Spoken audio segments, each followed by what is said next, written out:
Welcome everyone to Paranormal M. I hope you're doing well. Tonight, we're starting with a story from someone who was still in high school at the time. Before we begin, please subscribe to the channel, and if these stories help you relax or fall asleep, share them with a friend who might need them too. This story begins early in the morning in a dark room with something sitting on a chair where their school uniform and homework had been left. So lie back, take it easy, and I hope you all sleep well tonight.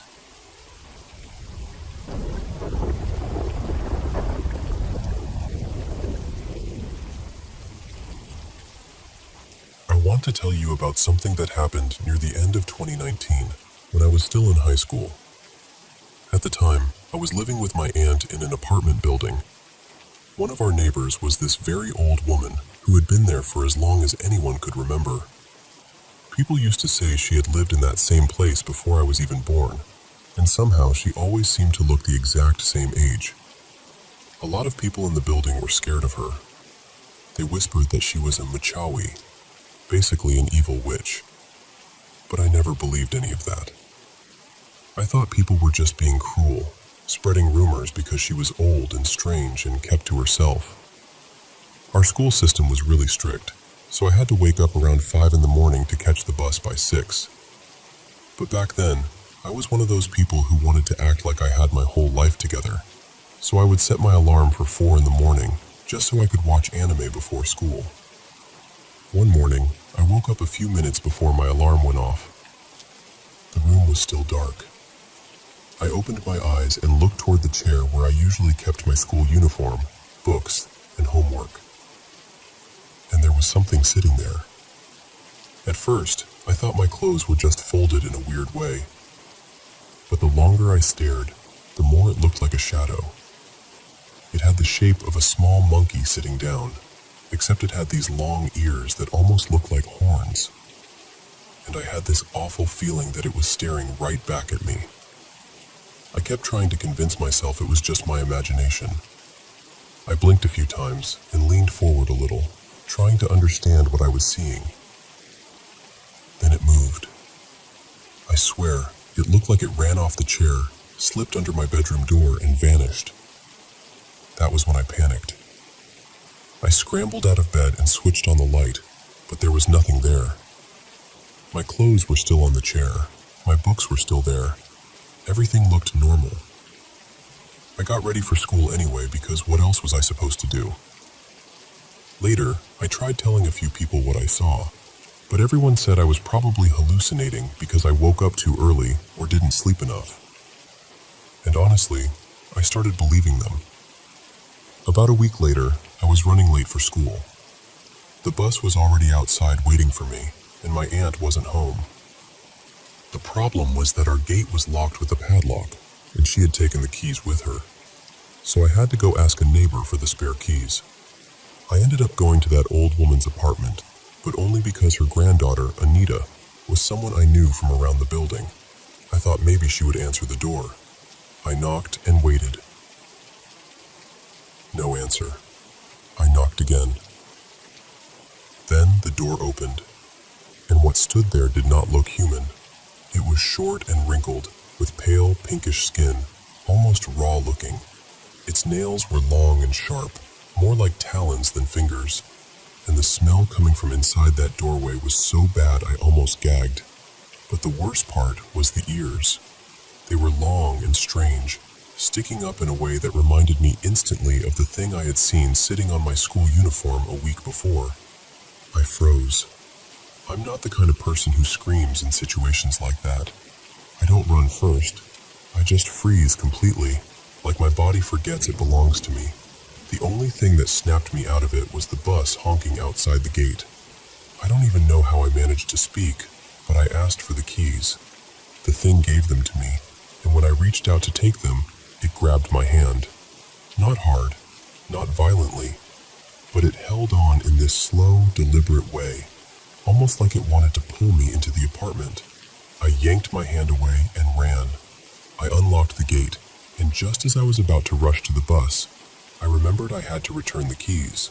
I couldn't just leave them outside, so I forced myself to go back. I knocked again. This time, the old woman answered. She looked like herself. Creepy, yes, but human. I thanked her and handed back the keys. But when she took them, she did the same thing.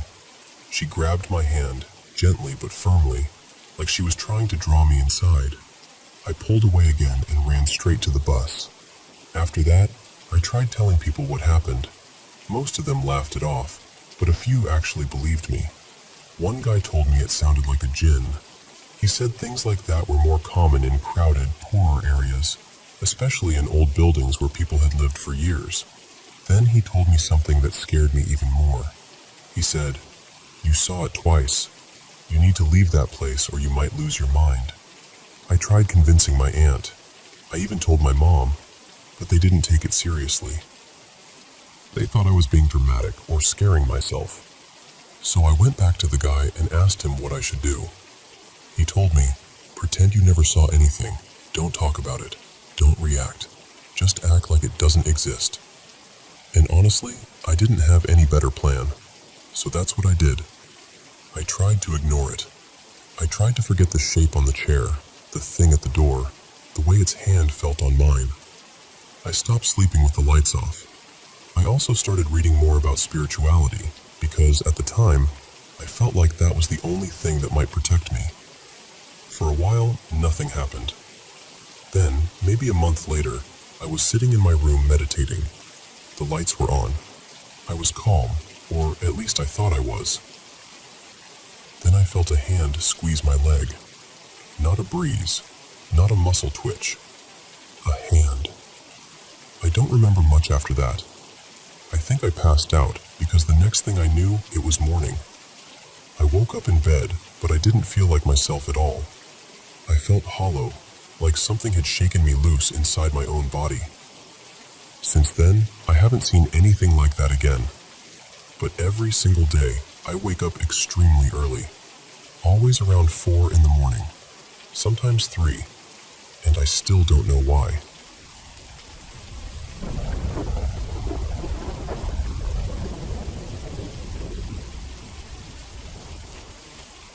I was about 14 when this happened. And honestly, I was in one of the worst places I've ever been in my life. I'm 30 now, so I've had a lot of years to look back on it, question it, pick it apart, and wonder what was real and what my mind might have been doing to survive. Back then, my home life was awful. My mom was abusive. My dad wasn't really around, and there was just a lot of chaos I didn't know how to carry. I was using weed constantly, messing around with pills, barely sleeping, and I was deeply depressed. I had already tried to end my life more than once. I don't say that lightly.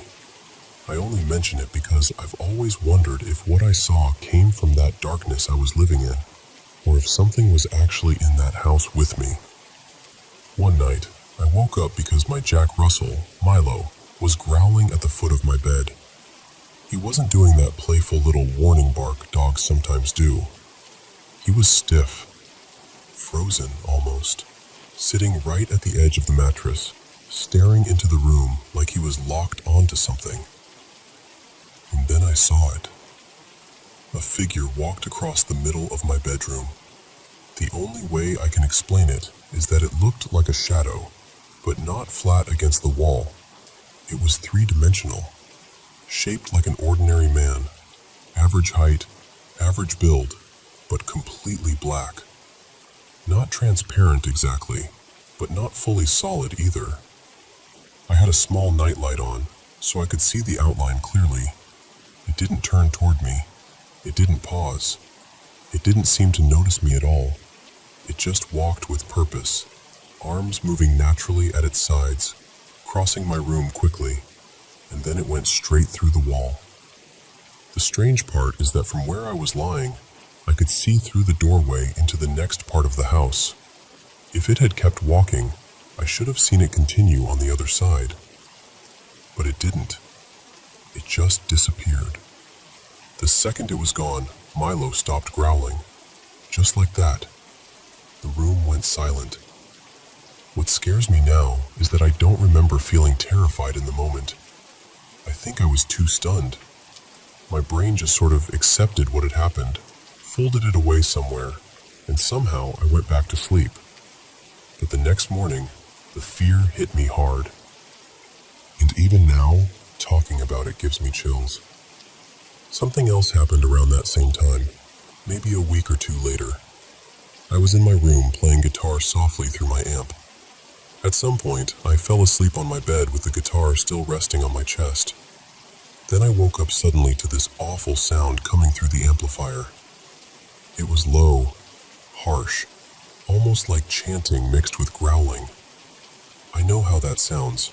I know it sounds ridiculous, and part of me still wonders if I was half asleep and my brain twisted some random feedback noise into something worse.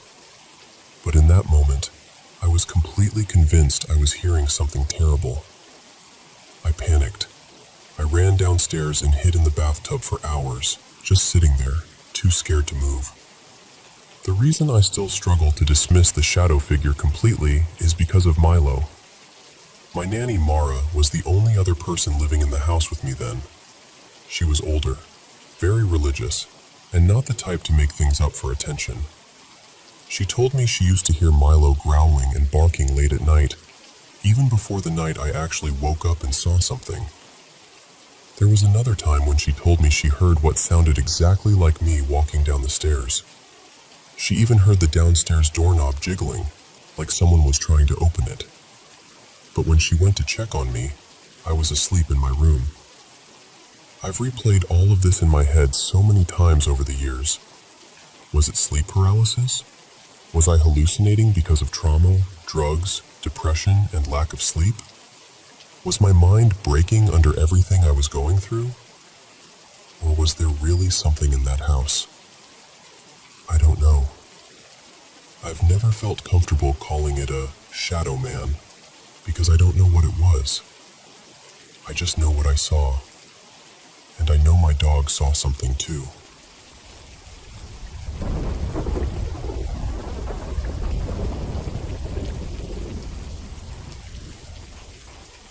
I grew up in a house that never really felt empty. And I know how that sounds. I know people hear haunted house and they imagine creaky floors or a weird draft or something you can explain away if you try hard enough. But that's not what I mean. I mean, there were moments in that house that felt so wrong, so direct, that even now, years later, I still don't know where to put them in my mind. When I was around 12, I saw something run across the basement in front of me. It was like a shadow, but not just a shadow. It moved with purpose. I heard the footsteps. I watched it cut across the room and disappear into the dark. And there was no part of me that thought, maybe my eyes are playing tricks on me. It was too solid, too fast, too real. There was a girl named Mira who stayed down in that basement for a while, and one morning she woke up with scratches across her back. Nobody could explain it. And the strangest part is, that wasn't the only house where things happened. I grew up in New Jersey, and somehow I ended up living in more than one place that felt haunted. I've joked before that maybe something followed me, but honestly, I don't know if I believe that. I've gotten rid of anything I thought could even possibly carry bad energy. I've thrown things away, given things away, cleared out anything that made me uneasy. But even as an adult, things still happen sometimes. Shadowy figures, objects falling or flying off shelves, light bulbs loosening on their own. Small things, I guess, compared to what I saw as a kid. And after a while, you almost train yourself not to react too much. You just breathe, tell yourself to keep going, and try to live your life. But there's one thing I still can't get past. Whenever I have nightmares, it's almost always the same one. It's about an evil doll. And last night, the nightmare was so intense that it brought everything back. Not just the fear, but the feeling of being near something truly cruel. Something that didn't just want to scare me, something that felt like it hated me. I practice Isha Yoga, and I've listened to Sadhguru talk about ghosts and demons as human karma, as something left over from people. And I've tried to make sense of my experiences through that lens. I've wondered if dolls aren't really vessels for demons, but maybe idols for something created with a negative purpose. Or maybe a human spirit trapped through some ritual. I don't know. I've tried to find a framework that makes it all feel less impossible. But the dolls I encountered as a child did not feel human. That's the part I can't shake. Whatever was attached to them, whatever moved through them or around them, it didn't feel like a person who had died. It didn't feel confused or wounded or unfinished. It felt ancient in a way I can't explain. Cold, intelligent, deliberately evil. And I know some people will just say, they were demons. But even that doesn't feel like enough of an answer for me. I'm not saying it's wrong. I'm saying the word doesn't hold the weight of what I experienced. I've tried to do everything right. I keep crucifixes around. I listen to Christian music when I feel watched at night, and honestly, it helps. I go to church. I stay away from things that feel dark or spiritually unhealthy. I try to live carefully. But the memories from childhood still don't feel settled.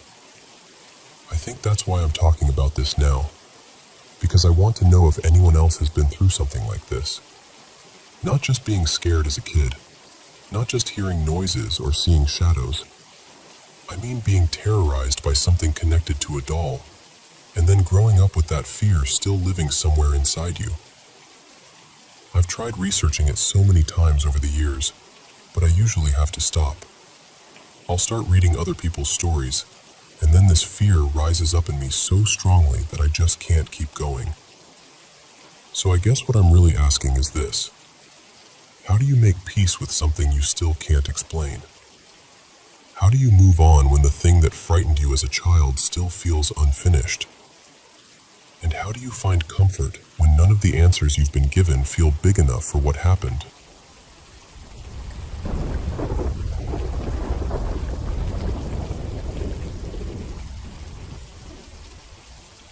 You know, if I had come across a story like this online, I probably would have brushed it off as just another strange creepypasta. And no, I haven't seen flying drones or monsters in real life. I live in Russia, and my daily life is mostly ordinary. But there's something from my childhood that has stayed with me in a way I still can't fully explain. When I was in first grade, I had this dream about my school. Except it wasn't really my school anymore. In the dream, I went behind the basement door, and instead of finding pipes, dust, or storage rooms, there was this endless white space. Everything was made of glossy tiles and pale porcelain, almost painfully clean. The air felt cold and artificial, and strange beams of light moved through the hall like lasers. Then a voice came from somewhere above us. It was robotic, calm, and strangely persuasive. It told us children that we were going to take part in some kind of test. Not exactly a game, but it spoke in a way that made it sound exciting, important, almost worth obeying.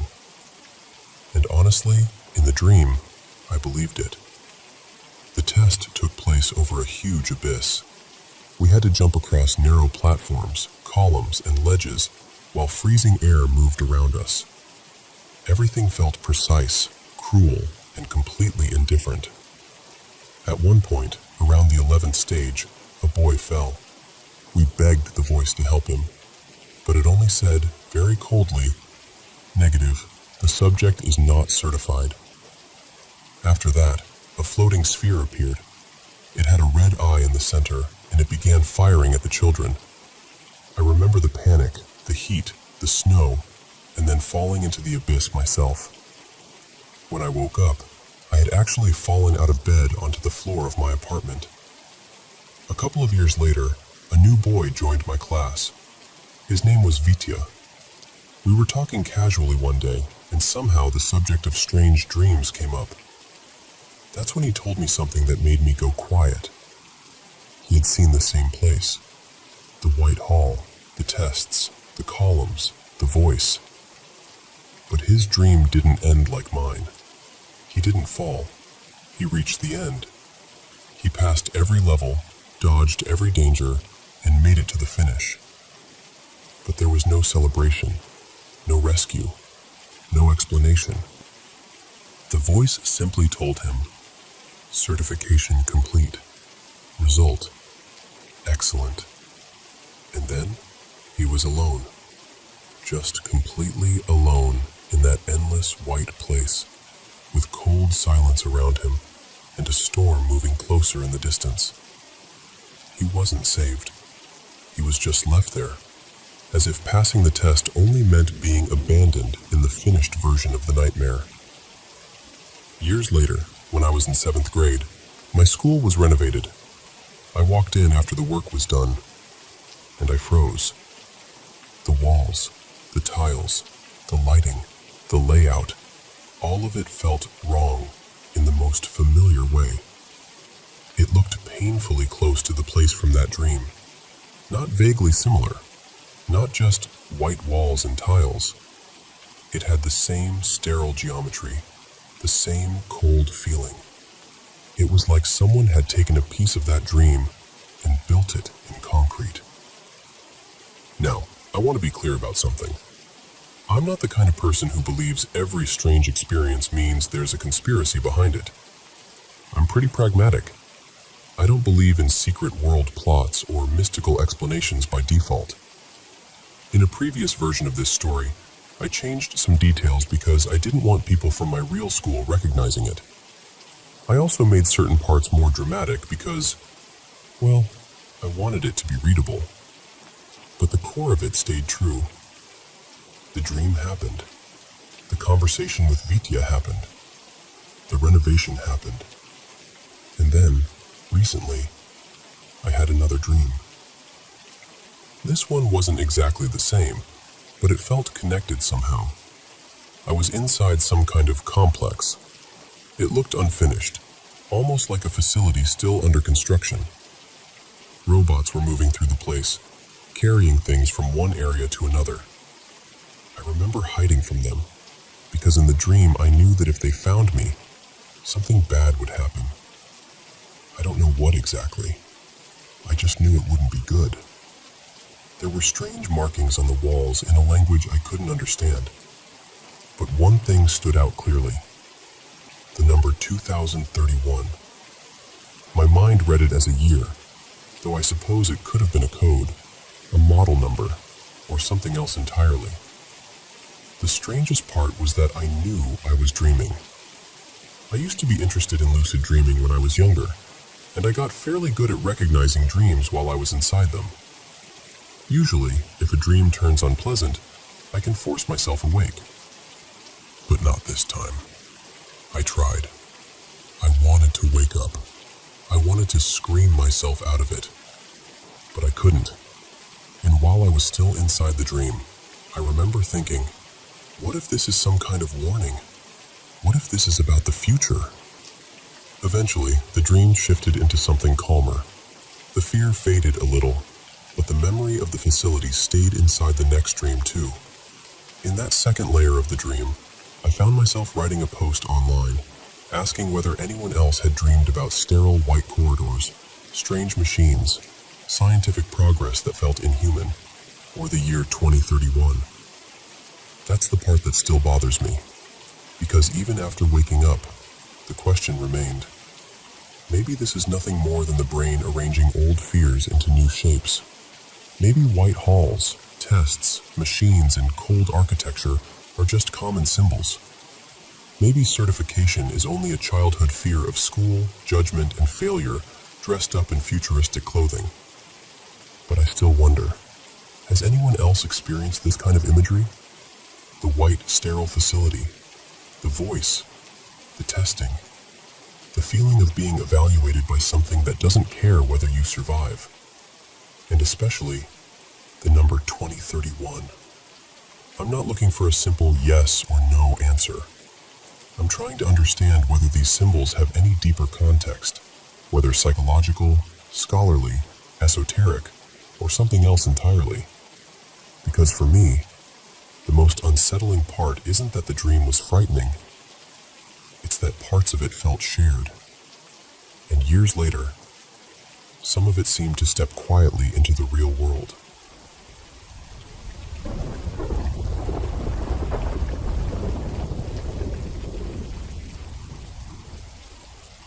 I want to tell you about something that's been bothering me, because I honestly don't know how to explain it anymore.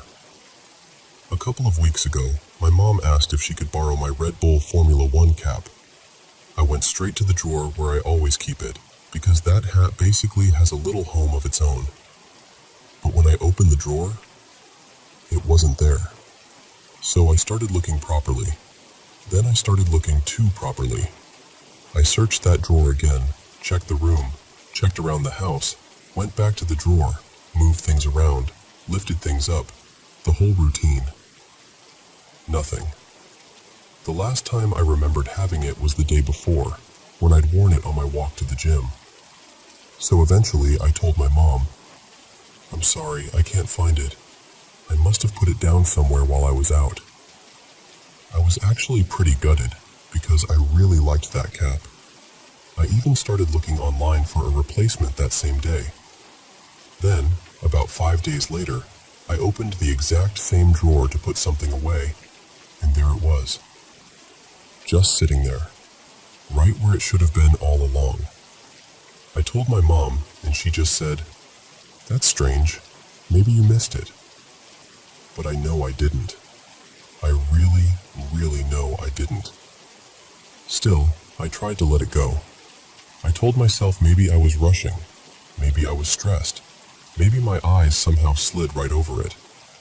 Even though, honestly, the cap is not exactly a tiny button hiding in a carpet. It sits on top of things in that drawer. It should have been obvious. Then, about a week later, something else happened. I had my hairbrush on my desk in the studio room. It's a small room converted from the old garage, and there's barely anything in there except my desk, my chair, and my work things. Later that day, I went to brush my hair and thought, where has my brush gone? So the search began again. I checked the desk, under the desk, behind books, around the chair, across the floor, in every corner of that room. It isn't a big room, so it didn't take long to search it thoroughly, but I kept going anyway because it made no sense. Then I checked all my pockets, patted myself down, and eventually went through the main house too. Living room, kitchen, bathroom, dining room, even outside in the garden. Everywhere. Nothing. After a while, I gave up and told myself, fine, it's just a brush. I'll buy another one. But here's the part that really got to me. For the next several days, I worked in that studio room every single day. I saw that floor every day. I moved around that chair every day. Nothing was there. Then, about 6 days later, I went in to pack up my laptop and charger for the night. And there it was. My brush was on the floor, right beside my chair. Not tucked under anything, not hidden, not in some weird shadowy corner. Just lying there in plain sight. And I got this cold feeling down my back because I knew there was no way I had missed it. I had been on my hands and knees looking in that exact area days earlier. The room is too small, and the spot was too obvious. Nothing could have fallen out of a bag or a pile of clothes either, because the only things that really go in and out of that room are my laptop and charger. That was the moment I stopped feeling silly about it and started thinking, is something actually messing with me? Because now that I think about it, this has happened before. Other things have disappeared in ways I forced myself to explain. I've even convinced myself something must have accidentally gone down the toilet, even though deep down I knew it probably would have gotten stuck.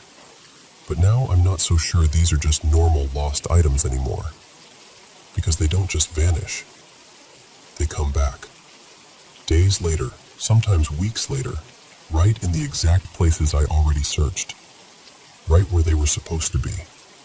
And I don't know what that means, but it's starting to feel like something in this house enjoys watching me look.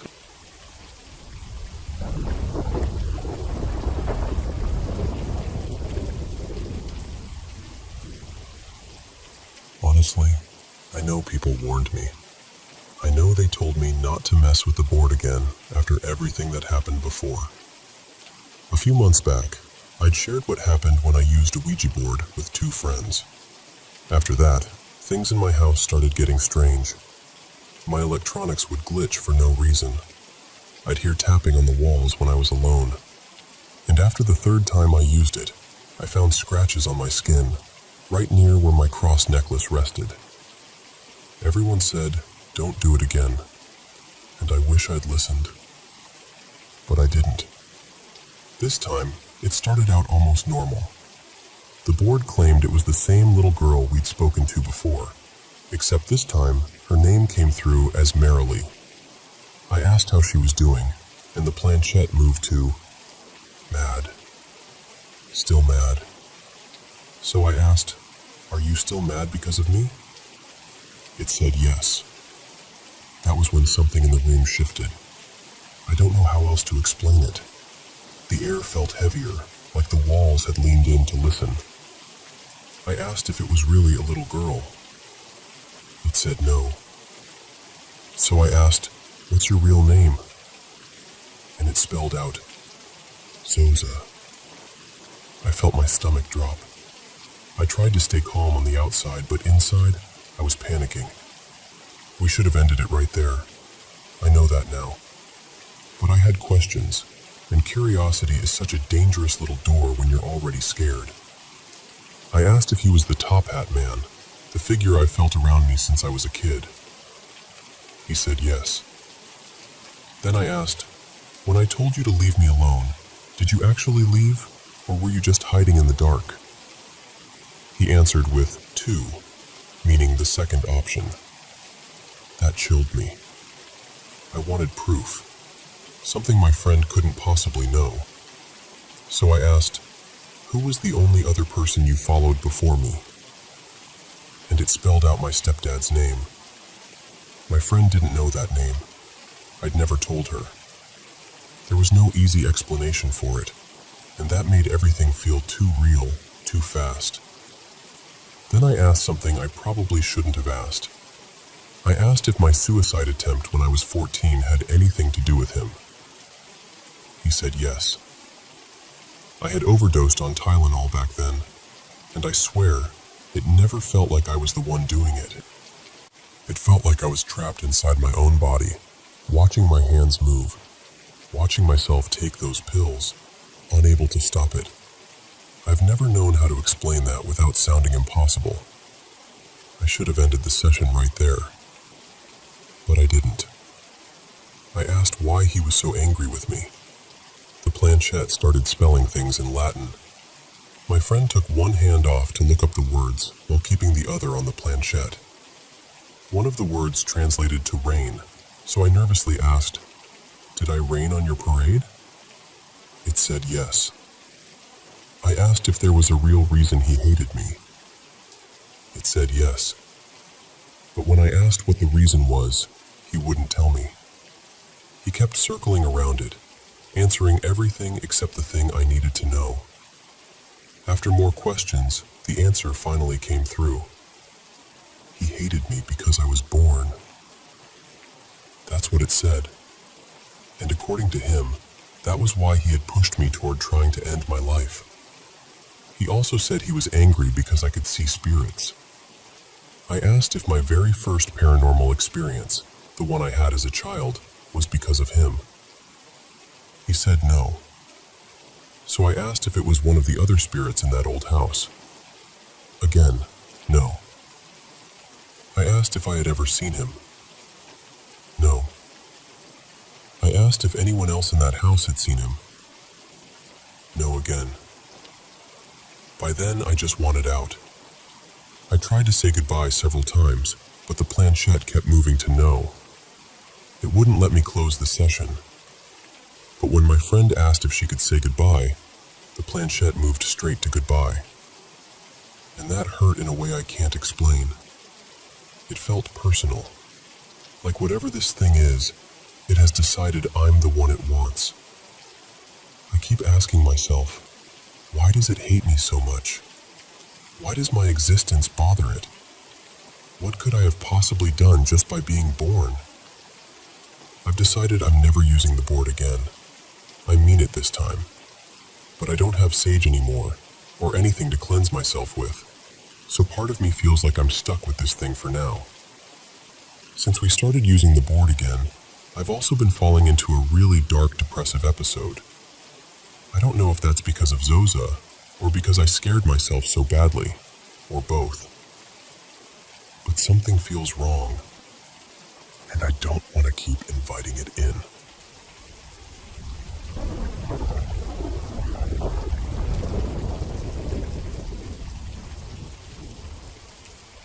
I've been thinking about this a lot lately, and the more I look into it, the more I realize that a surprising number of new moms seem to go through something like this. Some people would probably say it's sleep deprivation. Some might call it postpartum anxiety, or the mind playing tricks when you're exhausted. And maybe that's all it was. But honestly, after what happened to me, I'm not so sure. My husband and I live in the house I grew up in. When I was a kid, the place always felt a little busy, I guess. I'd hear footsteps in the hallway at night, or low voices when everyone was supposed to be asleep. But nothing ever really felt directed at me. Nothing too frightening. My mom and my sister had a different experience, though. My sister used to see dark figures in her room. Things would shift around when nobody touched them. One afternoon, she and I were sitting on her bed, just talking, when everything on the shelves in her closet suddenly came crashing down at once. No warning, no reason. We also used to notice strange faces in photos of her. Not every picture, but enough that it stopped feeling funny after a while. My mom saw shadowy figures too. She heard voices, and once, when we were little, she woke up feeling like someone had both hands around her throat. She said there was a dark shape standing at the foot of her bed, and then, just like that, it was gone, and she could breathe again. Later, she found out an elderly neighbor had passed away in her sleep that same night. My mom jokes about it now, and says maybe death knocked on the wrong door, but I don't think it was very funny to her back then. Even my dad, who is very religious and absolutely does not believe in ghosts, heard things. One time, he and my mom were in the kitchen, and both of them heard my voice calling for her. But I wasn't home. I was at a friend's house. Another night, after I'd heard voices murmuring in the dark, I asked my dad the next morning how he slept. He said, "Terrible." He told me he'd heard people talking outside and someone banging on the house, and he actually got up to check. The strange thing is, after my sister moved out, most of it calmed down. She always said whatever it was had followed her. She used to jokingly call the shadow figure Albert, and later we found out we had a great-great-grandfather named Albert. My mom believes something followed her too, because she still sees and hears things in her new place. I believed them, but when my husband and I moved into the house a few years ago, it was quiet. Completely quiet. No footsteps, no voices, nothing. Until we brought our baby home last autumn. At first, my husband started hearing me call his name when I hadn't said anything. We blamed it on being tired, because newborn life turns your brain into soup. But by the time our daughter was around 2 months old, she was sleeping much better. She'd usually only wake once during the night, and I handled that so my husband could rest for work. But he still kept hearing my voice calling him. Then I started hearing things again too. Voices in the middle of the night. Footsteps moving through the house when everyone was asleep. The 2 moments that really scared me happened with the baby. One night, she was crying hard, and I was walking back and forth with her, bouncing her, shushing her, doing everything I could think of. Nothing helped. and suddenly, she stopped. Her little eyes locked onto something just behind me. Right before she did that, I got chills all the way up my back. Not a normal shiver. It felt like my whole body had noticed something before my brain did. I sat down in the rocking chair and stayed there, barely moving, completely on edge for the rest of the night. A few weeks later, something similar happened in the early morning. She wouldn't go back to sleep, so I took her into the living room and fed her. After a while, she started getting drowsy, but she was still fussing a little. Then she suddenly went quiet again and stared past my shoulder. The rocking chair in the living room is near our bedroom door. I was holding her, and she was looking right behind me. Then the bedroom door opened. It had been fully shut. I heard the knob turn. I watched the door slowly open. I said my husband's name, thinking he must have heard the baby and gotten up. But when I looked, there was no one there. I called for him louder, and he came running out, half asleep and confused, because he had been snoring in bed the whole time. I still hear footsteps sometimes. I still hear voices now and then. But nothing quite like that has happened again in a while. I keep wondering whether becoming a mother somehow made me more aware of the house again, or whether whatever is here noticed the baby. I don't know. I really don't. But I'd love to know if anyone else experienced something strange like this after having a baby.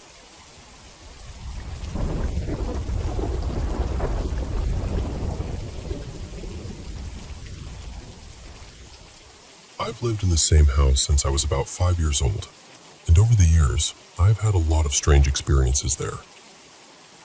I've talked about some of them before, but there's one place in the house I've avoided really explaining. The bathroom upstairs. It's on the second floor, kind of tucked away from the rest of the house.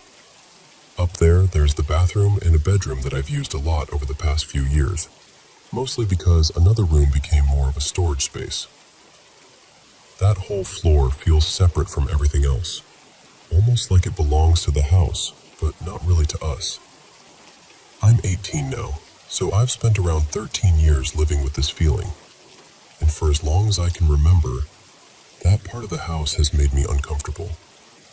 Not everything that happened there was terrifying. Some things were just strange. One time, I went upstairs to grab something from my room. My family usually spends most of our time downstairs in the living room, so nobody had any real reason to be up there. But when I got to the bathroom, the light was on. I did the exact thing people in horror movies do when you're sitting there thinking, please don't do that.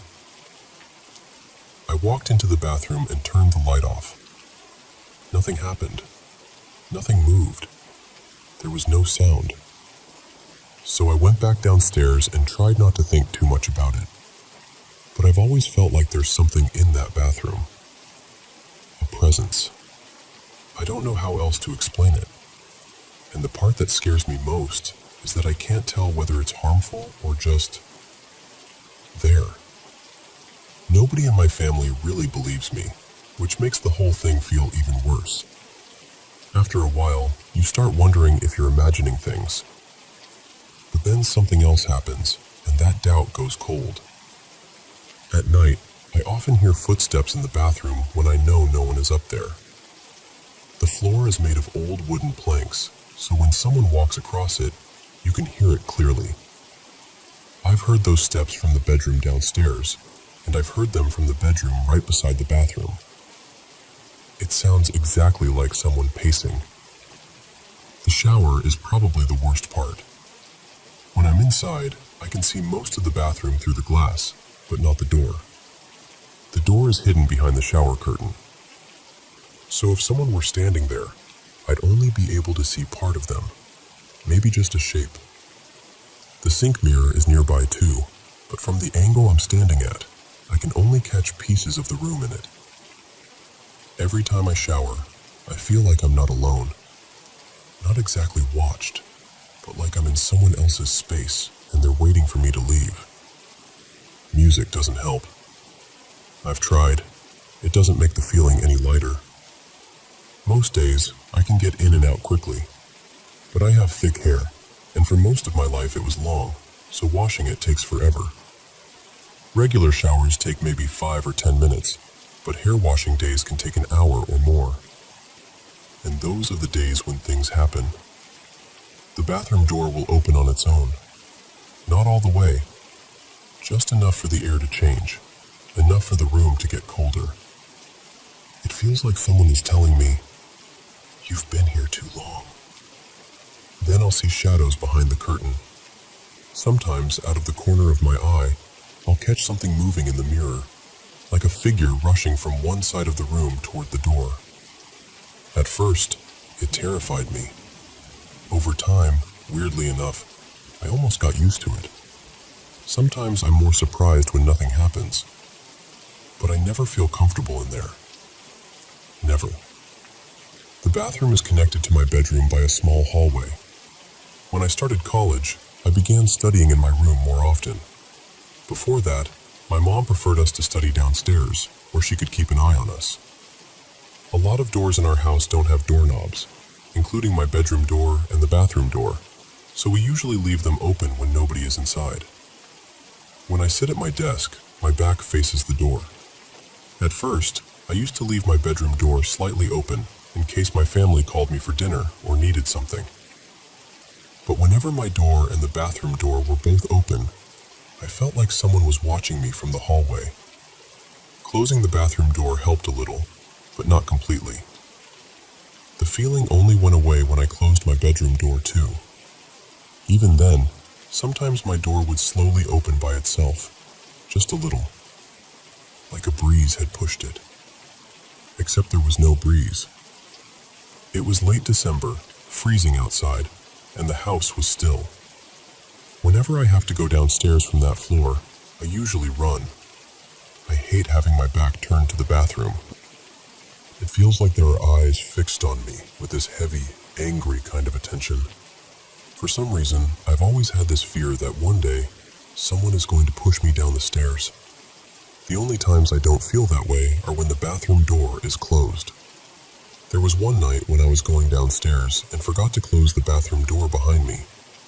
Usually I try to close it, even though it never seems to stay closed. Either someone opens it later or it opens on its own. But that night, I left it open. As I passed by, I saw something in the corner of my eye. A woman. I know it sounds almost too cliché, but that's what I saw. She was tall, with black hair, pale skin, and dark eyes. She was just standing there in the bathroom. I never saw her again. But there's one story that bothers me more than the others, and it didn't happen to me directly. It happened to my brother Luca when he was little. This was maybe 10 years ago. We had family over to celebrate the arrival of our baby brother.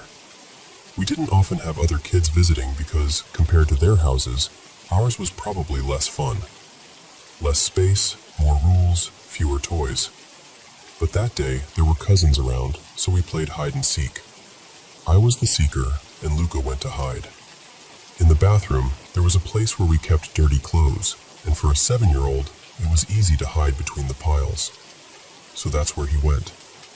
I was finding the others pretty quickly, but I couldn't find him. When I got to the bathroom, I barely stepped past the doorway before deciding he wasn't there. I closed the door and left to keep looking before everyone had to go home. But later, Luca told me what happened after I left. He said the bathroom door opened again. And it was me. Or it looked like me. He said I walked straight to where he was hiding, found him immediately, and just stared into his eyes without saying a word. He didn't speak either. He was scared and confused. He didn't understand why I was looking at him like that, or why I wasn't saying anything. Then I left the bathroom, still silent, leaving the door open. And right after that, from downstairs, he heard the real me screaming for him at the top of my lungs because the other kids were leaving. That was when he understood it couldn't have been me. There was no way I could have just left the bathroom and already been downstairs yelling. He ran down immediately, but he didn't tell anyone. Not then. He only told me years later. He never saw that version of me again, and nobody else in the house has ever had an experience quite like that. But I still think about it, because whatever is in that bathroom, whatever has been there all these years, it doesn't just make sounds. It doesn't just open doors. Once, it looked like me.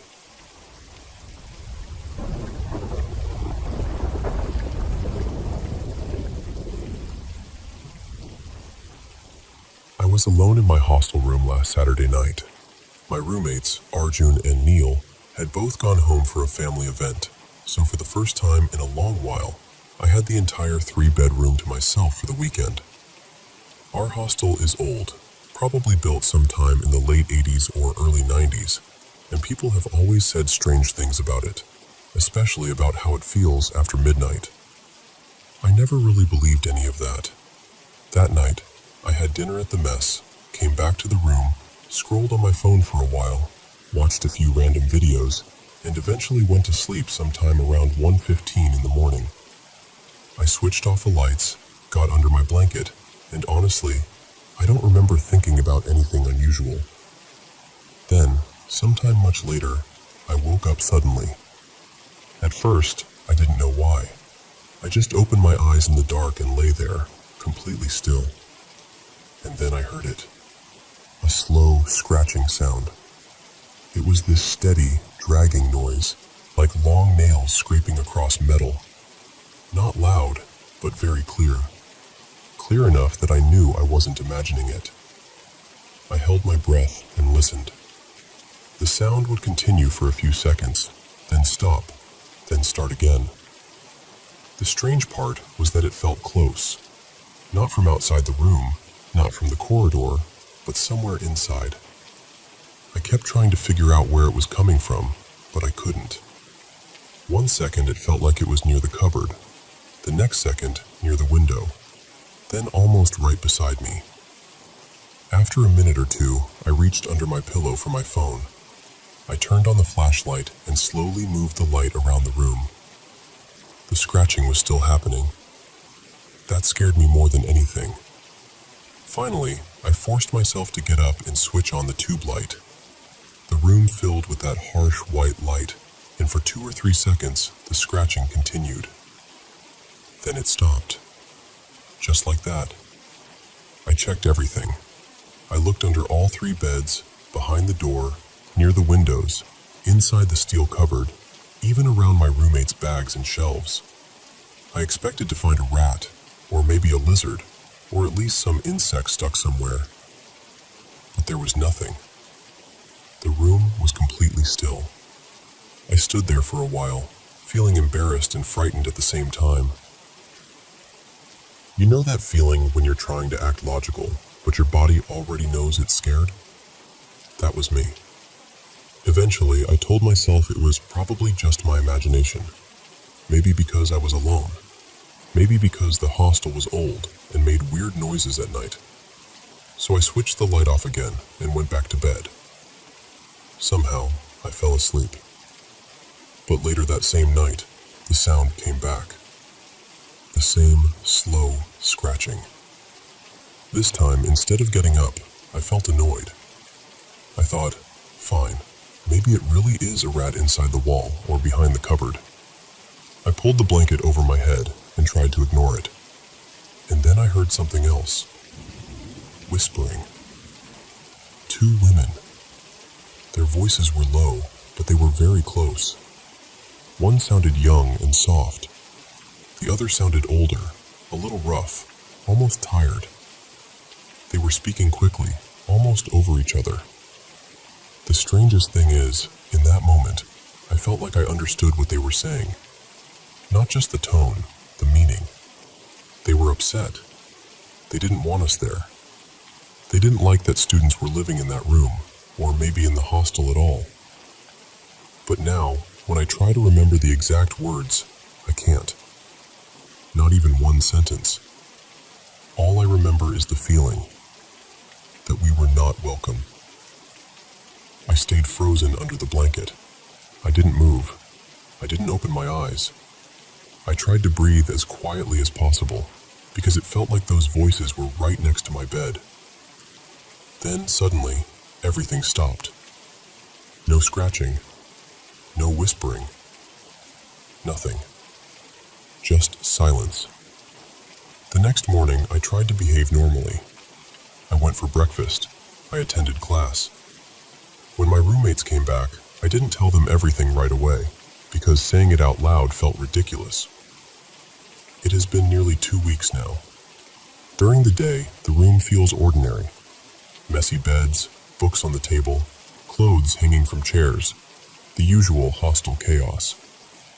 But at night, when the lights are off and everything becomes quiet, that feeling comes back sometimes. Heavy, cold, like someone is standing in the dark corners, watching us. And every night, I keep asking myself the same thing. Was it only a dream? Or did something really happen in that room while I was alone? I still don't know.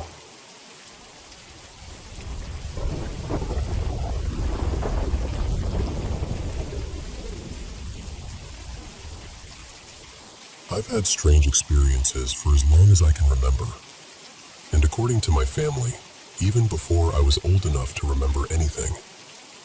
My first encounter happened when I was a baby. At least, that's what my parents told me. They were driving late at night on this empty back road, with my older brother and me in the back seat. Out of nowhere, they kept hearing this tapping on the window beside my car seat. At first, my dad thought my brother was doing it, and he got annoyed and told him to stop. But my brother insisted it wasn't him. He still swears, even now, that he never touched the window. One of the first things I actually remember happened in the first house we lived in. Almost every night, I would hear footsteps coming down the stairs. Not creaking, not the house settling, but actual steps. My brother heard them too, and he brought it up to my dad more than once. Of course, my dad didn't believe us. Then later, when my mom was pregnant with my little sister, my dad got sick and slept in the guest room, which was close to the stairs. That night, he heard the footsteps for himself. After that, he didn't dismiss us so quickly. That house always felt wrong to me. Heavy. Unfriendly. Later on, we found out there had supposedly been some kind of illegal drug setup in the basement before we moved in, which honestly explained the awful energy of the place. We moved out when I was still pretty young, but the experiences didn't stop. In the house I mostly grew up in, I would hear someone walking past my bedroom late at night. I'd get up and check, but no one was ever there. Sometimes there would be soft tapping on my door. Again, no one. I'd ask everyone in the house if they had knocked or walked by, and the answer was always no. It happened in the bathroom too. I'd be taking a shower, especially when I was home alone, and I'd hear knocking or little taps on the door.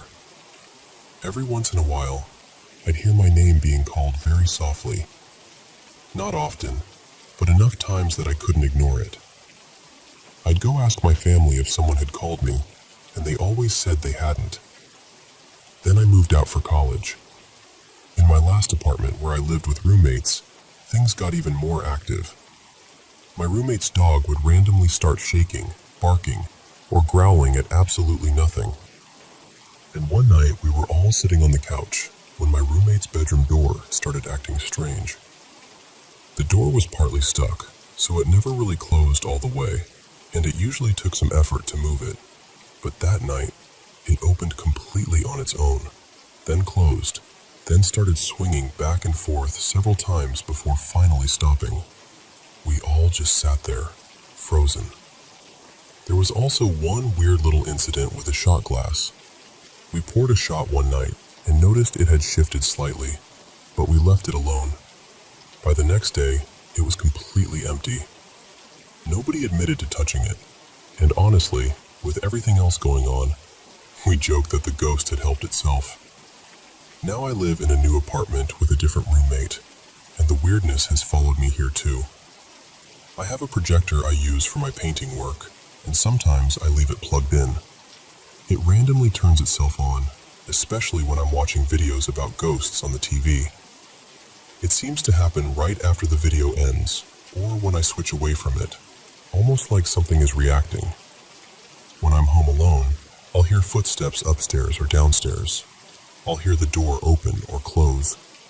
And the thing is, we live in a small townhouse, so noises are easy to place. The door also has bells on it for my dog, so when it moves, you can definitely hear it. My dog doesn't seem too bothered by any of it though. He's sweet, but honestly, he's a little oblivious. The strange thing is, whatever this is, it doesn't feel evil to me. It doesn't feel threatening. It feels more playful than anything, like something that wants my attention. So I keep wondering, am I attracting spirits everywhere I go? Or is there one particular presence that has stayed with me all this time?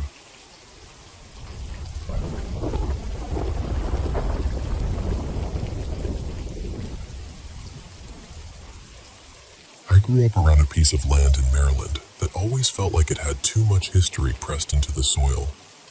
It belonged to my grandmother, and before her family ever lived there, the property had been a plantation. Long before that, people said Native Americans had camped there. Then, sometime around the early 1900s, it was used for logging. So by the time my grandparents built their house there in the late 1960s, that land had already carried a lot. It was 20-something acres of thick woods, but it didn't feel small, because it connected on every side to hundreds and hundreds of acres of forest. My dad grew up there. I grew up there too, walking those trails, hunting, camping every now and then. I knew those woods better than most people know their own neighborhoods. And still, there were parts of them that never felt fully safe. One of my earliest memories happened when I was about 5. I was at my great-grandmother's house, which was right next door, and I saw a man standing there. He had a big hat, a dark mustache, and this thin, serious face. I remember staring at him just long enough to really see him. Then he was gone. When I told my grandmother, she got quiet and asked me to describe him. I told her he was tall, with dark hair, kind of hollow looking in the face. She said, very softly, "That sounds like your great-grandfather." The thing is, he had died years before I was born. When I was 17, my father took his own life out in those woods.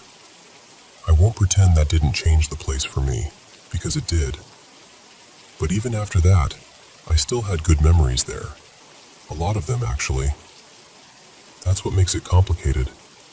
I loved that land. But there were things that happened out there that I still can't explain. My dad had this one tree stand he always used. He told me more than once, "Don't hunt that stand unless I'm with you." Less than a week after he died, a tree fell across the ladder. Not the whole stand, not even the whole ladder. Just the rungs were taken out, clean enough that you couldn't climb it anymore. The stand itself is still there. My dad used to tell me stories from when he was young, hunting those woods alone. He said he would hear footsteps coming through the leaves, but when he turned his light toward them, nothing was there. He heard voices calling his name, sometimes close, sometimes far off, always clear enough that he knew he wasn't imagining it. I had my own experiences too. A few times right after dusk, I was tracking deer through the wetter part of the property, and I saw these lights moving in a line about chest high, maybe 100 yards ahead of me. At first, I told myself they were will-o'-the-wisps, because that area could get swampy. But every time I shined my flashlight toward them, they vanished. And it happened more than once. It wasn't reflectors on trees. These lights moved. They drifted together, almost like people walking in a row, carrying lanterns you couldn't quite see. That part of the land has its own history too. People in the family always said Harriet Tubman had passed through that general area while helping enslaved people escape from a nearby plantation. There are old graves still on the property, marked only by large stones. No names, no dates, just boulders sitting quietly in the woods. The old manor house on the neighboring land supposedly still had shackles in the basement well into the 1990s. So when you see lights moving through those trees, your mind goes places. Another time, when I was around 16, I was walking alone through the woods. Nothing unusual was happening. It was quiet, ordinary, familiar. Then someone shouted my name, clear as anything. I spun around right as a rock, about the size of a baseball, flew past my head. It missed me by inches. What still bothers me is that there aren't rocks in that part of the woods. Not loose ones. Not anything like that. And I was alone. When I was 18, I was hunting in November, sitting near a stand of loblolly pines. Big, healthy trees. There was no wind at all. Everything was still. Then one of the pines fell. Just suddenly cracked and dropped. I sat there frozen, trying to make sense of it. 5 minutes later, another one fell. Then another. That was enough for me. I got down and left as fast as I could. Even before my dad died, I had nightmares about those woods. In the dreams, I'd be trapped back there, unable to find my way out, while something I couldn't see chased me through the trees. Sometimes I'd stumble onto an abandoned house that I knew didn't exist, full of rot and death, and that awful feeling that I had found something I was never supposed to see. And the strange thing is, I still love that place. But love doesn't make it harmless. There's something back there in those woods. I don't know what it is, and I don't know if I want to. But something isn't right.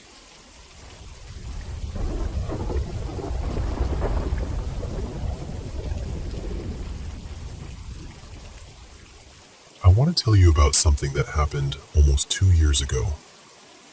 Though a recent incident brought it all back to me. There's a house in my neighborhood, maybe 30 or 40 steps from where I live. It's a small bungalow, painted a dull yellow now. The kind of yellow that must have looked bright years ago, but is faded with time. The front gate is black and low, honestly low enough that someone could climb over it without much effort. I know that because I did.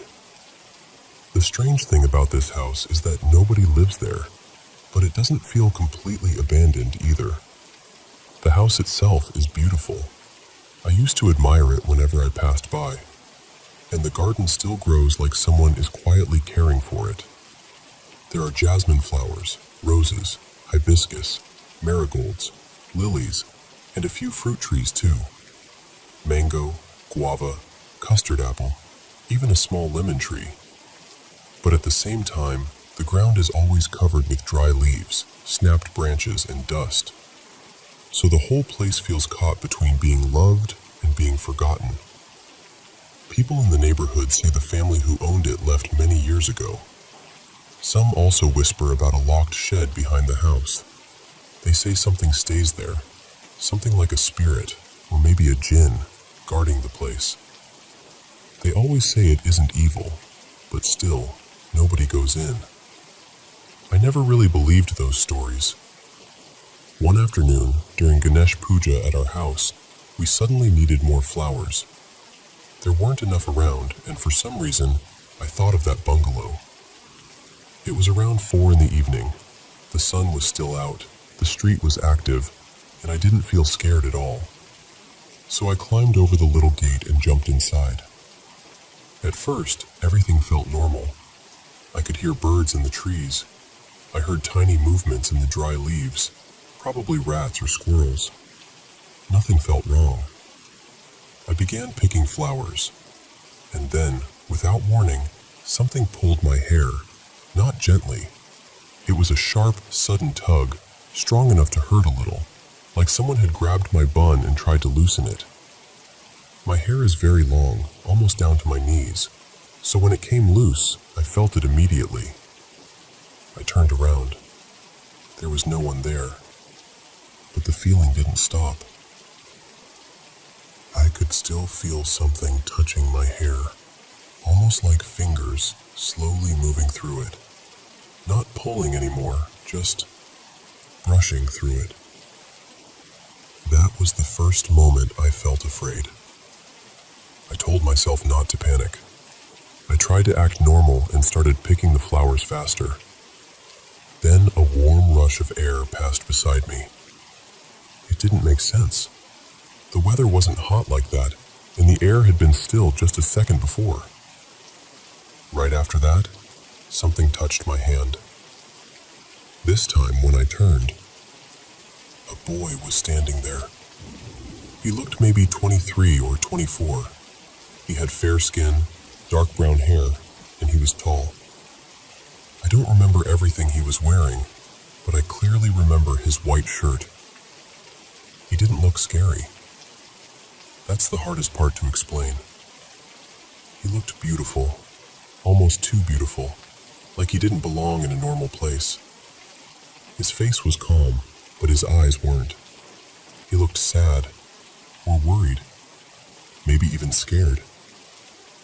He looked straight at me and said, very softly, "Don't leave." It didn't sound like a threat. It sounded more like he was begging me, or warning me. I still don't know which. Before I could answer, I heard my brother calling from outside the gate. He was searching for me. I turned my head for just a second, and when I looked back, the boy was gone.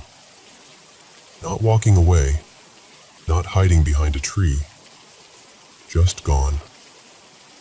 I didn't wait to understand it. I ran to the gate, climbed over as fast as I could, and jumped back onto the street. My brother asked if I had found the flowers. He didn't notice anything strange about me, or about the house.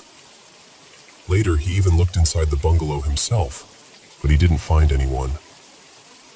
I never told him what I saw.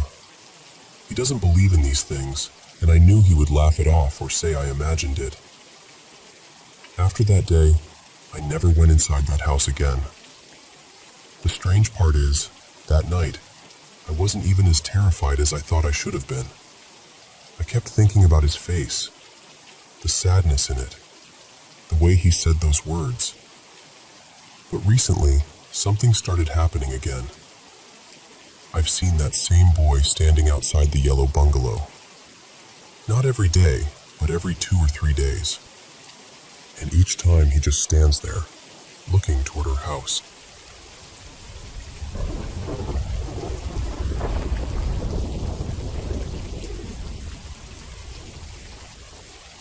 I know this is already a touchy subject, because a lot of people say it was fake, or that it's already been debunked. And I get why people are skeptical. I really do. But for me, I just haven't seen anything that fully proves it was false. Most of the arguments I've come across are things like, look at that little line, it could be a wire, or that movement could have been done with a dummy. And maybe that's true. But none of it has ever felt strong enough to explain what I actually saw. The footage from that YouTube channel, Ghosts of Pine Harbor, honestly shook me. If it was fake, then the effects were unbelievably good. I mean, some of those clips looked like something a major studio would struggle to pull off convincingly. But then, at the same time, the way the videos were filmed and edited felt so rough and homemade. The guy behind the channel, Kyle, clearly didn't seem like some polished filmmaker. His camera work was shaky, the editing was simple, and the whole thing had this amateur, lived-in feeling to it. I guess someone could argue that was intentional, like maybe he made the videos look rough on purpose to hide how advanced the effects were. But honestly, I don't really buy that. And another thing that stayed with me was that I remember seeing posts from his family trying to raise money so one relative could travel back home for a funeral. That made me think, if Kyle really had the skill to create these wild, studio-level paranormal effects, wouldn't he have found a way to turn that attention into real money? From what I remember, the videos weren't even monetized. And the one video I keep thinking about, called Night Terrors, was unlisted for a while before it disappeared completely. When I first watched it, I remember thinking, I should save this. I really should back this up. Because I had this feeling that one day I'd want to show it to people who were interested in ghosts or paranormal footage. But I didn't do it. I assumed someone else would. I figured something that strange, something that talked about, would definitely be archived somewhere. And now it's gone. The entire Night Terrors video has been removed, and I cannot find a copy anywhere. I've emailed Kyle more than once. I even offered to send a donation just to get access to the footage again, but I never heard back. I'm not angry about that. Life happens. People go through things. The channel hasn't uploaded in years, so maybe he just moved on. Or maybe things got too overwhelming. But it's frustrating, because that video had some of the most compelling clips I've ever seen. A few people on TikTok have posted little edits with screenshots or tiny pieces of footage, but it feels like almost nobody actually watched the whole thing. They only caught small glimpses, when the full video had the real meat of it. From what I remember, Night Terrors was maybe 10 or 15 minutes long, possibly a little longer. It was basically a compilation of the strangest footage Kyle had captured inside his house. There was one clip of a figure, very visible, darting out of a second-story window. It looked almost human, but not quite. The speed of it was wrong in a way that made my stomach drop. There was another clip of a shadowy face on the wall, moving its mouth and making expressions, almost like it was trying to talk to him. Kyle called it the Wall Man, and whether you believe it or not, it was deeply unsettling to watch. Then there was a face near the top of the stairs, just barely peeking out. It had this blurred, warped expression, and then the camera got knocked over. There were other sightings too.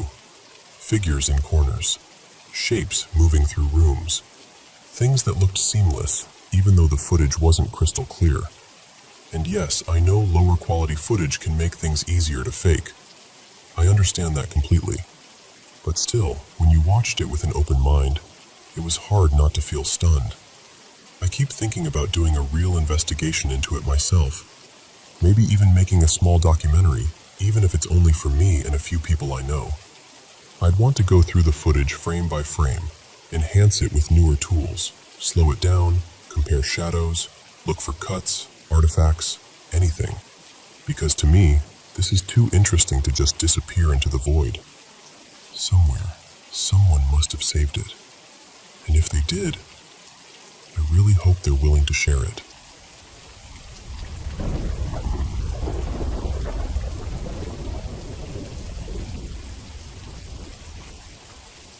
I'm sharing this as a warning, and I mean that sincerely.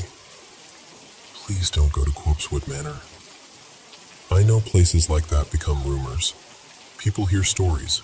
Teenagers dare each other, and it starts to feel like some spooky little adventure. But after what happened to me, I don't see it that way anymore. I see it as a place people should leave alone. This happened back in 2016. My friends and I were younger then, out at a party, doing what teenagers do. The night was loud, messy, fun, and then, suddenly the cops showed up and the whole thing got shut down. Everybody scattered.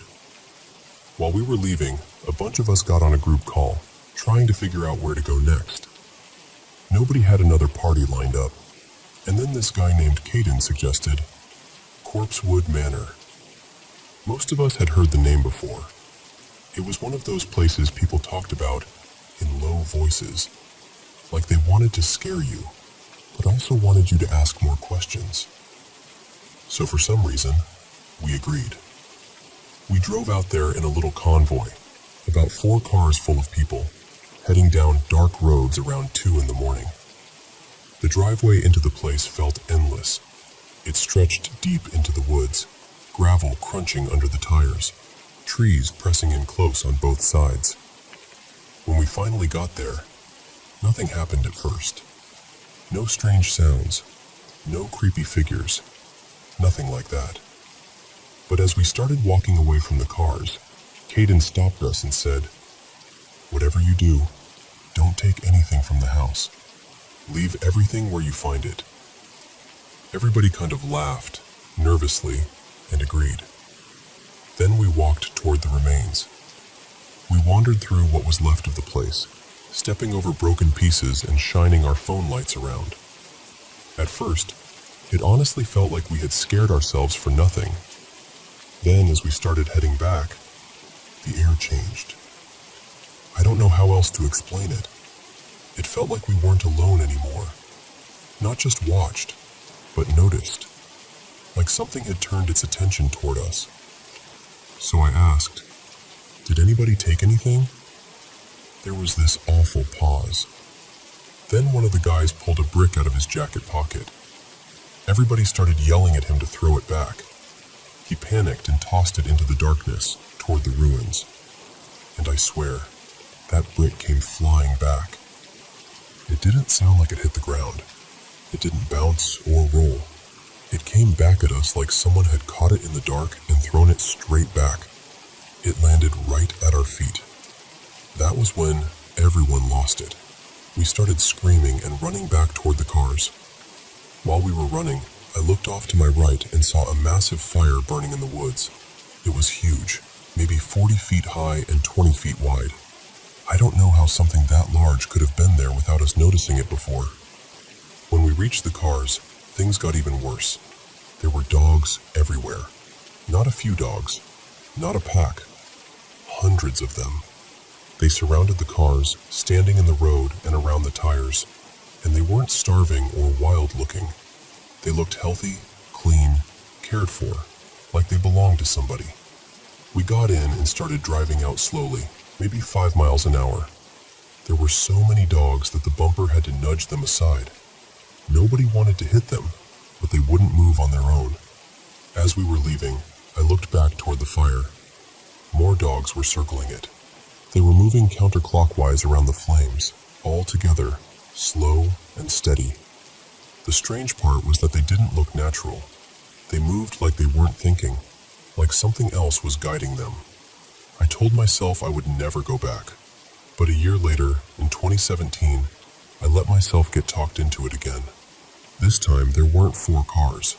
It was just one car, a few of us packed inside, trying to act braver than we felt. But we didn't even make it all the way down the driveway. There was an old woman standing in the gravel road. She had no shoes on. She was wearing a nightgown, and that was it. Just standing there in the dark, blocking the way. The driveway was too narrow to turn around, so my friend parked, cracked open the door, and shouted, "Please move so we can turn around." She didn't move. He shouted again. Then she started walking toward us. I'll never forget the way my friend reacted. He wasn't trying to act tough anymore. He started crying, got back in the car, slammed it into reverse, and backed us out of there as fast as he could. That was the last time I ever went. I don't know what that woman was. I don't know what we saw with the fire or the dogs. I've tried looking online to see if anyone else ever mentioned hundreds of dogs out there, but I've never found anything. All I know is what happened to me. People around here have a lot of stories about that place, and after what I saw, I believe more of them than I used to. So please, hear me when I say this. Don't go there. Leave that place alone.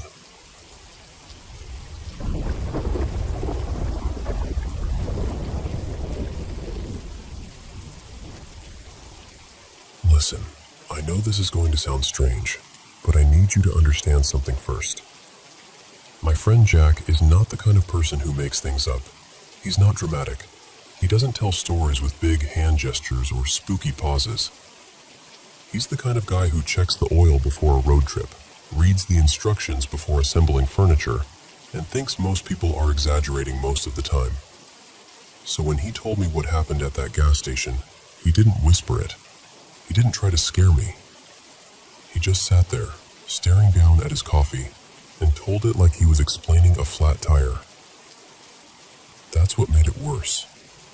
Jack had taken the overnight shift at a gas station just outside Springfield, Ohio. It wasn't glamorous, obviously, but he needed the money. Midnight to 6 in the morning, 5 nights a week. He said it was mostly stocking shelves, wiping counters, watching the road, and trying not to fall asleep under those buzzing fluorescent lights. For the first couple of months, nothing happened. Not really. You'd get the usual night people, truckers buying coffee, teenagers trying to look sober, somebody wandering in at 2 in the morning for cigarettes and a hot dog that had probably been spinning since lunch.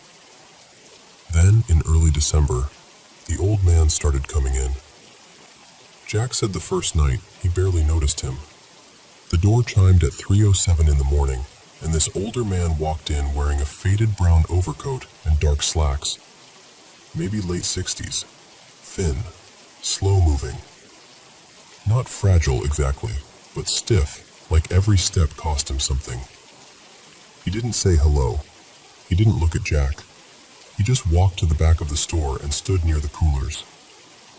Not browsing, not deciding, just standing there. After a couple of minutes, he turned around and headed back toward the entrance.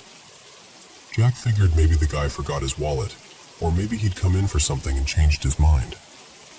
That happens more than you'd think at that hour. People drift in half awake, then drift right back out.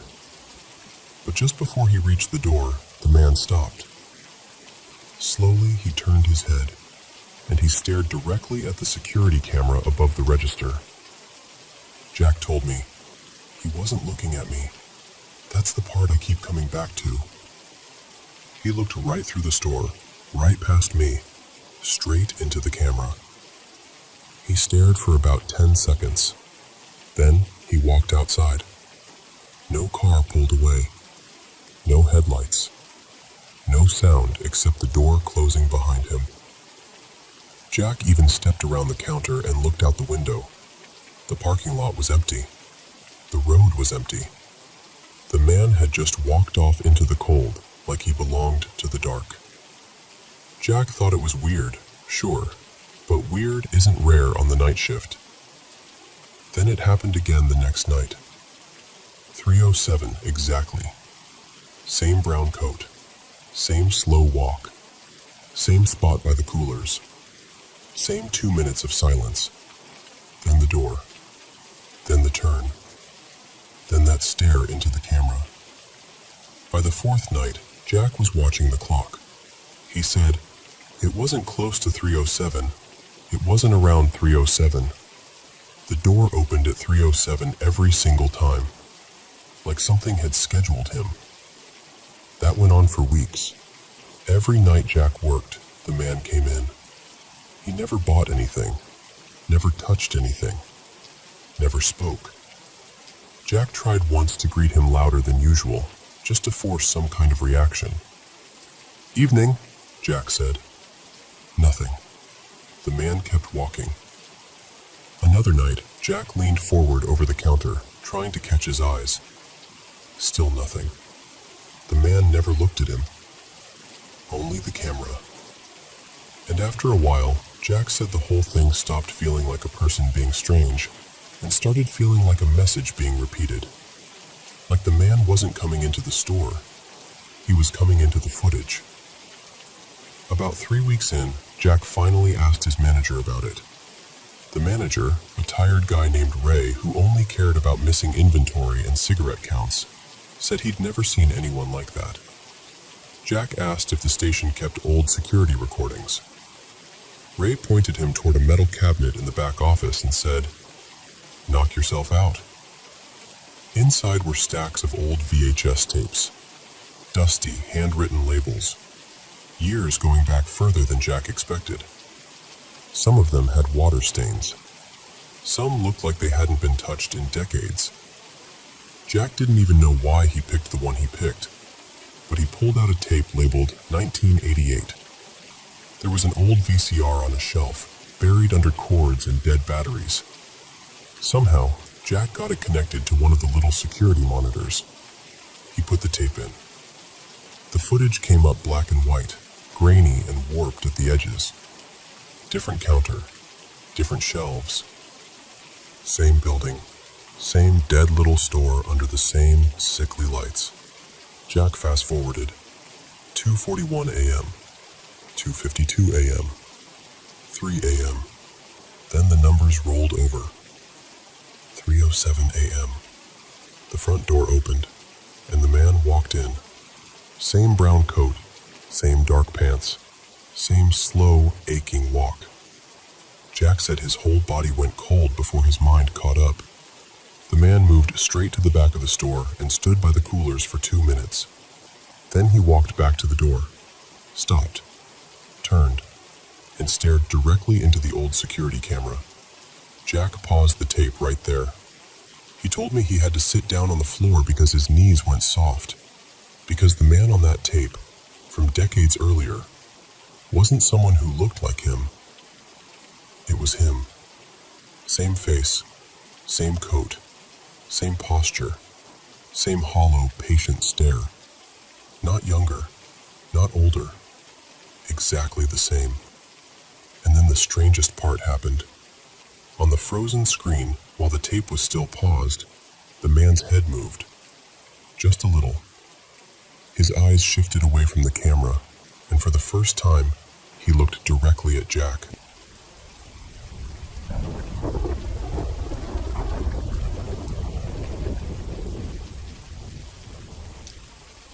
I still think about that night more than I probably should.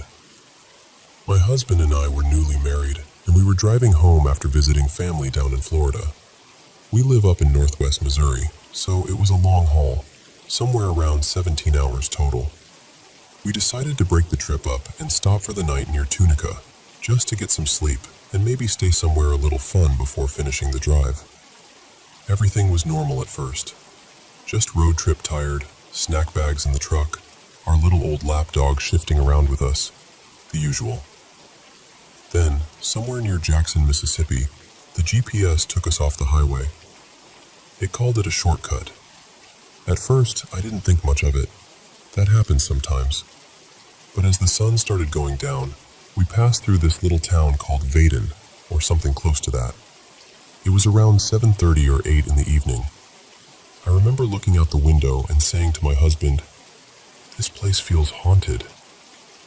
Not in a fun ghost tour kind of way. It felt heavy, wrong, like the air had teeth. He looked around and said he felt it too. We kept driving, and the farther we got, the more rural it became. Now, I want to be clear. We're not city people who get scared because a road is dark. We're from rural Missouri. We've driven back roads in bad weather, in the middle of the night, through places most people would call creepy without blinking. We've lived near towns with strange reputations. We know what darkness looks like. This was different. It felt like we were going in circles, even though the GPS kept insisting we were making progress. We drove for what felt like 2 hours, and the gas gauge on our F-250 did not move. Not even a little. It stayed exactly at 3/4 of a tank the whole time. That truck is nearly brand new, and it is not shy about using gas. On a normal trip, we usually stop every couple of hours, but the needle just sat there, frozen. Then the little things started piling up. We noticed houses every few hundred yards, but none of them had lights on. My husband said, "That's strange. It almost feels abandoned. There should be more lights on at this hour." The very next house we passed had every light blazing. That happened more than once. We would mention something we hadn't seen in a while, and then suddenly, there it was. Like the road was listening to us and trying to correct itself. We barely saw any cars, but when we did, it was bizarre. Twice, we saw a line of 4 vehicles, all the same make and model, spaced perfectly apart. They were white SUVs, moving in this strange, identical rhythm. A few miles later, it happened again. Same kind of vehicles, same spacing, same feeling that we were watching something repeat. At one point, we passed a car sitting with its hazard lights on. The second we went by, the hazards turned off. Then there was the vehicle behind us. My husband kept checking the rearview mirror, and for a few miles, something followed us. He said one moment it looked like a truck with bright LED headlights. Then, a minute later, it looked like a sedan with amber lights. Then it was back to being a truck again. There were no side roads, no obvious places for one car to disappear and another to take its place. It was just there, changing. Eventually, we went through another small town before getting back toward the main route. It must have been around 9 by then. The town had lights, cars were moving, businesses were open, but we didn't see a single person. Nobody in parking lots, nobody outside restaurants, nobody walking, nobody standing near gas pumps. The place had movement, but no life. And the animals were missing too. That might sound like a small thing, but if you drive rural roads at night, you know you're always watching for deer, raccoons, armadillos, possums, anything. We saw almost nothing, just a few bats. There was one deer earlier, right around dusk, but it wasn't acting right. It stood perfectly still near the road, staring at us. Its ears didn't twitch. It didn't flinch. It didn't run. It just stood there like someone had paused it. Even our dog knew something was wrong. He's an old little lap dog, and he has traveled all over the country with us. Usually he settles in and sleeps, but on those back roads, he could not get comfortable. He kept whining, shifting, pressing against me, acting like he wanted out of the truck and closer to us at the same time. The worst part for me was the feeling in my body. I had chills almost the entire time. Not cold chills, instinct chills. The kind that make your skin prickle because something deep inside you is saying, "Pay attention, you are not safe." Time didn't feel right either. It stretched and folded. We kept driving, but it didn't feel like we were getting anywhere. My husband is normally calm, practical, hard to rattle, but even he was tense, quiet, watching everything. Then we got back on the interstate, and just like that, everything changed. The gas gauge started behaving normally again. We saw regular traffic. Businesses had lights on. People were outside. Animals appeared along the road like they should. My dog settled down. The pressure in the truck lifted. My phone suddenly lit up with texts all at once. One was from my mom. She had sent it about 2 hours earlier, right around the time the weirdness started. She said she had a sinking feeling about me, and whatever I was doing, I needed to be careful. I called her as soon as I could. She told me that for the last couple of hours, she had felt like something was very wrong. Just that deep mother's instinct. No explanation, just fear. I know how this sounds. I really do. My husband and I are practical people. He works in the trades. I work in education and caregiving. We've both traveled enough to know the difference between "this road is creepy" and "something is not right here." Our truck is reliable. We're level-headed people. We believe in God, but we don't jump to supernatural explanations for every strange thing. Still, I believe something happened on that road. I don't know if it was a place with bad energy, some kind of strange